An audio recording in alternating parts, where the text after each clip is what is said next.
Welcome to my class. आज हम class 8 के हिंदी सब्जेक्ट का दूसरा अध्याय पढ़ेंगे। आज का हमारा दूसरा अध्याय है लाख की चूड़ियाँ।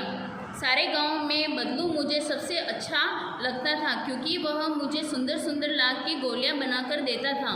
मुझे अपने मामा के गांव जाने का सबसे बड़ा चाव यही था कि मैं वहां से लौटता था तो मेरे पास ढेर सारी गोलियां होती, रंग बिरंगी गोलियां जो कि किसी भी बच्चे का मन मोह ले।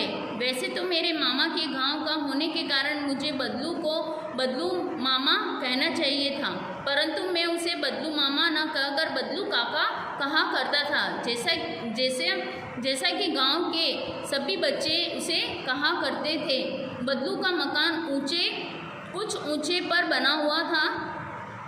मकान के सामने बड़ा सा सहन था जिसमें एक पुराना नीम का पेड़ लगा था। उसी के नीचे बैठकर बदलू अपना काम किया करता था। बगल में भट्टी दहकती रहती जिसमें वह लाख पिघलाया करता। सामने एक लकड़ी की चौखट पड़ी रहती जिस पर लाख के मुलायम होने पर वह उसे सलाद के समान पतला करके चूड़ी का आकार देता। पास में 4-6 विभिन्न आकार की बेलन नुमा मुंगेरियाँ रखी रहती जो आगे से कुछ पतली और पीछे से कुछ मोटी होती। लाख की चूड़ी का आकार देकर वह उन्हें मुंगेरियों पर चढ़ाकर गोल और चिकना बनाता और तब तक एक एक कर पूरे हाथ की चूड़ियाँ बना चुकने के पश्चात वह उन पर रंग करता। बदलू यह कार्य सदा ही एक मचिए पर बैठकर किया करता था जो बहुत ही पुरानी थी। बगल में ही उसका हुक्का रखा रहता जिससे वह बीच बीच में पीता रहता। गांव में मेरा दोपहर का समय अधिकतर बदलू के पास बीतता। वह मुझे लल्ला कहकर करता और मेरे पहुंचते ही मेरे लिए तुरंत एक मचिया मंगा देता। मैं घंटों बैठे बैठे उसे इस प्रकार चूड़ियाँ बनाते देखता रहता। लगभग रोज ही वह 4-6 जोड़े चूड़ियाँ बनाता। पूरा जोड़ा बना लेने पर वह उसे बेलन पर चढ़ाकर कुछ क्षण चुपचाप देखता रहता, मानो वह बेलन न होकर किसी नववधू की कलाई हो। बदलू मनिहार था। चूड़ियाँ बनाना उसका पेशा था और वास्तव में वह बहुत ही सुंदर चूड़ियाँ बनाता था। उसकी बनाई हुई चूड़ियों की खपत भी बहुत थी। उस गांव में तो सभी स्त्रियां उसकी बनाई हुई चूड़ियाँ पहनती ही थी। आसपास के गांवों के लोग भी उससे चूड़ियाँ ले जाते थे, परंतु वह कभी भी चूड़ियों को पैसों से बेचता न था। उसका अभी तक वस्तु विनिमय का तरीका था और लोग अनाज के बदले उससे चूड़ियाँ ले जाते थे। बदलू स्वभाव से बहुत सीधा था। मैंने कभी भी उसे किसी से झगड़ते नहीं देखा। हाँ, शादी विवाह के अवसरों पर वह अवश्य जिद पकड़ जाता था। जीवन भर चाहे कोई उससे मुफ्त चूड़ियाँ ले जाए, परंतु विवाह के अवसर पर वह सारी कसर निकाल लेता था। आखिर सुहाग के जोड़े का महत्व ही होता है। मुझे याद है मेरे मामा के यहाँ किसी लड़की के विवाह पर जरा सी किसी बात पर बिगड़ गया था और फिर उसको मनाने में लोहे लग गए थे। विवाह में इसी जोड़े का मूल्य इतना बढ़ जाता था कि उसके लिए उसकी घरवाली को सारे वस्त्र मिलते, ढेरों अनाज मिलता, उसको अपने लिए पगड़ी मिलती और रुपए जो मिलते सो अलग। यदि संसार में बदलू को किसी बात से चिढ़ थी तो वह थी कांच की चूड़ियों से। यदि किसी भी स्त्री के हाथों में उसे कांच की चूड़ियाँ दिख जाती तो वह अंदर ही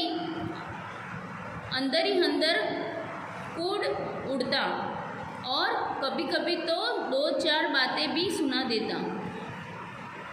मुझसे तो वह घंटों बातें किया करता, कभी मेरी पढ़ाई के बारे में पूछता, कभी मेरे घर के बारे में और कभी यूँ ही शहर के जीवन के बारे में। मैं उससे कहता कि शहर में सब कांच की चूड़ियाँ पहनते हैं, तो वह उत्तर देता, शहर की बात और है लल्ला, वहाँ तो सभी कुछ होता है, वहाँ तो औरतें अपने मर्द का हाथ पकड़कर सड़कों पर घूमती भी है और फिर उनकी कलाइयाँ नाजुक होती है ना, लाखों लाख की चूड़ियाँ पहने तो मौज ना आ जाए। कभी कभी बदलू मेरी अच्छी खासी खातिर भी करता, जिन दिनों उसकी गाय के दूध होता वह सदा मेरे लिए मलाई बचा कर रखता, और आम की फसल में तो मैं रोज ही उसके यहाँ से 2-4 आम खा आता। परंतु इस सब बातों के अतिरिक्त जिस कारण वह मुझे अच्छा लगता वह यह था कि लगभग रोज ही वह मेरे लिए 1-2 गोलियां बना देता। मैं बहुधा हर गर्मी की छुट्टी में अपने मामा के यहाँ चला जाता और 1-आध महीने वहाँ रहकर स्कूल खुलने के समय तक वापस आ जाता। परंतु 2-3 बार ही मैं अपने मामा के यहाँ गया होऊंगा। तभी मेरे पिता की एक दूर के शहर में बदली हो गई और एक लंबी अवधि तक मैं अपने मामा के गांव न जा सका। तब लगभग 8-10 वर्षों के बाद जब मैं वहाँ गया तो इतना बड़ा हो चुका था कि लाख की गोलियां में मेरी रुचि नहीं रह गई थी। अतः गांव में होते हुए भी कई दिनों तक मुझे बदलू का ध्यान न आया।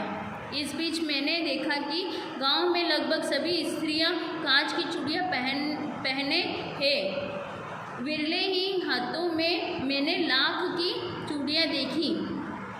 तब एक दिन सहसा मुझे बदलू का ध्यान हो आया।